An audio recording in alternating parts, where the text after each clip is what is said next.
Let's cut to the chase because time is sort of the theme of this video. We all need more of it. We all want more of it. And I'm going to give you some book recommendations today that you will be able to read in 3 hours or less. Instead of watching a movie, you can read these books in the same amount of time it would take you to do so. So how did I figure out which books sort of fall into this category, you might be asking? If you think about audiobooks and the way they sort of inform the amount of time it takes us to read a book, I made sure that each one of these books was 3 hours or less read at 1x speed. Now, I don't know about you, I do know about me. I typically listen to my audiobooks at anywhere from 1.5x speed up to like 1.8x speed. If you are someone who is like that as well, these books are going to take you even shorter to read if you read faster in your head than you do.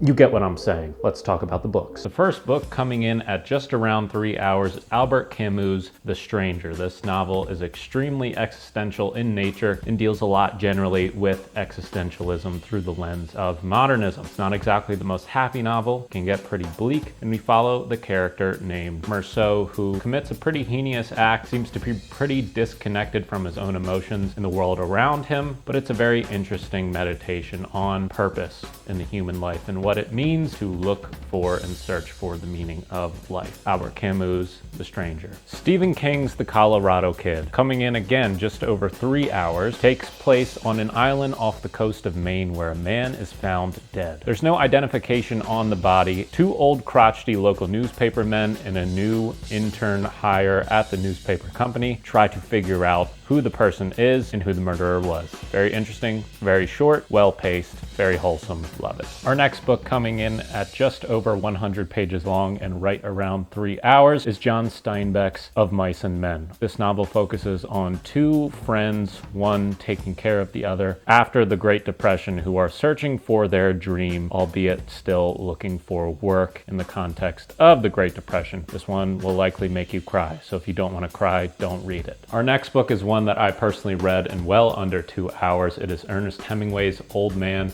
in the Sea. If you like extended metaphors, stories that may not have a ton in the way of plot but are much more character studies, rely a lot more on the thematic functions within the book itself, this is one for you. It's about an old man in the sea. He's pretty much just trying to catch a fish the whole time. He has a lot of trouble doing so, and it's about the human spirit facing trials and tribulations and the strength that you can inhabit in such situations.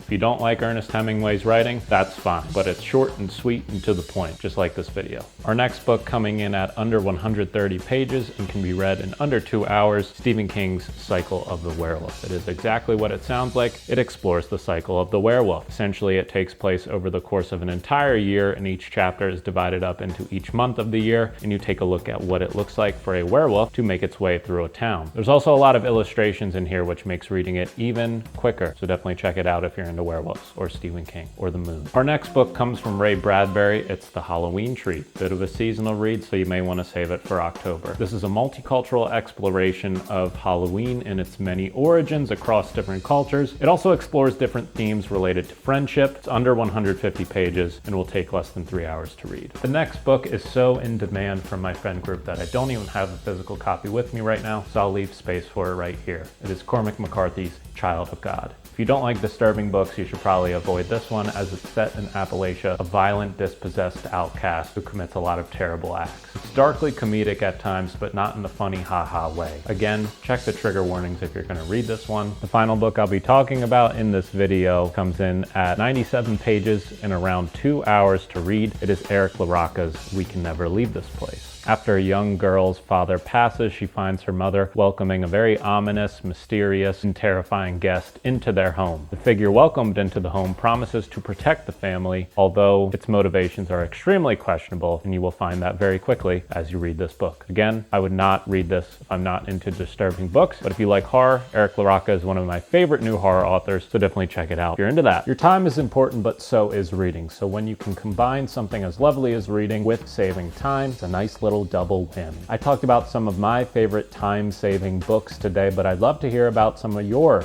short book recommendations. Let me know down in the comments. Make sure to leave a like, to subscribe. We'll see you next time. Peace.